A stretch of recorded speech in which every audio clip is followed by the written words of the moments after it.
সরকারি হাসপাতালের ডাক্তার ও চিকিৎসকদের সপ্তাহে ৯৬ ঘন্টা ডিউটি করতে হবে। স্বাস্থ্যমন্ত্রী শারদত্ত মুখোপাধ্যায়ের এমন একটি মন্তব্য ঘিরে বিভ্রান্তি ছড়িয়েছিল চিকিৎসা মহলে। তবে ২৪ ঘন্টা কাটতে না কাটতেই তিনি নিজেই এই বিভ্রান্তি দূর করেছেন। তিনি স্পষ্ট জানিয়েছেন, সপ্তাহে ৯৬ ঘন্টা কাজ করার কোনো সরকারি নির্দেশিকা আপাতত জারি হয়নি।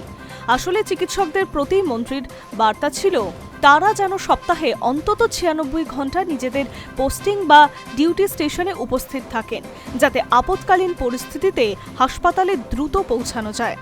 একটি অনুষ্ঠানে যোগ দিতে গিয়ে সরকারি চিকিৎসকদের ডিউটির সময় ব্যক্তিগত প্র্যাকটিস বা প্রাইভেট চেম্বার নিয়ে কড়াকড়ি হুঁশিয়ারি দিয়েছিলেন স্বাস্থ্যমন্ত্রী। তিনি বলেছিলেন, সরকারি হাসপাতালে ডিউটি আওয়ার্সে প্রাইভেটে প্র্যাকটিস কোনোভাবেই চলবে না। বিশেষ করে শিক্ষক চিকিৎসকদের সপ্তাহে অন্তত ৯৬ ঘন্টা হাসপাতালে ডিউটি দিতে হবে।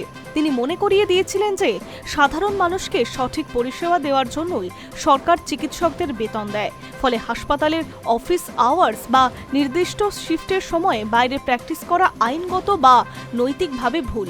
যদিও কোনো চিকিৎসক ডিউটি আওয়ার্সের সময় বাইরের প্রাইভেটে প্র্যাকটিস করে, তবে তার বিরুদ্ধে কড়া আইনি প্রশাসনিক ব্যবস্থা নেওয়া হবে। উল্লেখ্য, এর আগে বিহারের নীতিশ কুমারের সরকার সরকারি চিকিৎসকদের ডিউটির সময় প্রাইভেটে প্র্যাকটিস বন্ধ করে দেওয়ার জন্য একই রকম কঠোর সিদ্ধান্ত নিয়েছিলেন। মন্ত্রীর এই মন্তব্যের পরেই চিকিৎসকদের মধ্যে তীব্র ক্ষোভ ও জল্পনা শুরু হয়। অনেকেই হিসাব কষতে বসেন, সপ্তাহে ৯৬ ঘন্টা কাজ করতে হলে দৈনিক গড়ে প্রায় ১৪ ঘন্টা ডিউটি করতে হবে, যা কার্যত অসম্ভব। আসলে অনেক সময় সরকারি চিকিৎসকের বাড়ি কলকাতায় হলেও তাদের পোস্টিং হয় দূর দূরান্ত জেলা বা উত্তরবঙ্গের হাসপাতালেও।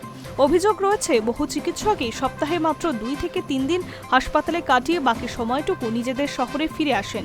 কেউ কেউ আবার ডিউটিতে ফাঁকি দিয়ে প্রাইভেটে প্র্যাকটিস করেন। এই মানসিকতা রুখতেই মূলত কড়া বার্তা দিতে চেয়েছিলেন স্বাস্থ্যমন্ত্রী। উত্তেজনা বাড়তে থাকায় সোশ্যাল মিডিয়ায় নিজের বক্তব্যের ব্যাখ্যা দিয়েছেন শারদত্ত বাবু। তিনি জানান, চিকিৎসকদের ৯৬ ঘন্টা কঠোর পরিশ্রম বা কাজ করতে বলা হয়নি, বরং তাদের কাজের এলাকা বা স্টেশনের আশেপাশে থাকার অনুরোধ জানানো হয়েছে। নিজেদের এলাকায় থাকলে রোগীরা প্রয়োজনে সংশ্লিষ্ট ডাক্তারের হাতের কাছে পাবেন।